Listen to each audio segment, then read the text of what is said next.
Doll Secrets Unleashed. Ever since I brought Aunt Lila's antique doll back from her cluttered apartment, I've stopped sleeping with the lights off. Before you scroll, let me just say, last night, the doll's porcelain face morphed into something I swore I'd buried years ago. I know people joke about creepy dolls, but this isn't a joke.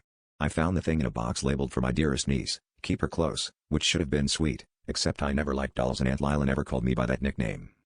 The first time it moved, I thought it was just gravity.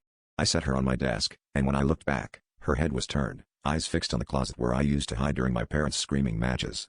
I laughed it off, nerves, right? But the next night, when I woke up, she was perched on my windowsill, staring straight at me with a mouth twisted in a silent scream.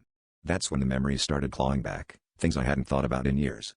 My childhood terrors, the dark corners of my mind, all reflected in that tiny, shifting face. It got worse. The doll would appear in different places, next to the fridge when I remembered not eating for days, or on the bathroom sink mimicking the look of dread I wore after my first panic attack. Her eyes, glassy but somehow knowing, would change shape, filling with tears when I felt hopeless, narrowing with anger when I remembered fights I tried to forget. It was like she was feeding on my fear, reconstructing her features to match the ugliest parts of my past. I tried locking her away, but every morning she'd be back, closer than before, always with a new, more haunting expression. Tonight, I caught my own reflection in the doll's glossy cheeks, except it wasn't me, not really. It was me as a child, sobbing, terrified, begging for someone to help. The doll's lips moved, and in Aunt Lila's voice, she whispered my childhood nickname. I realized then that she wasn't just showing my fears, she was becoming them. If I keep her, I'll lose myself entirely, piece by piece, memory by memory.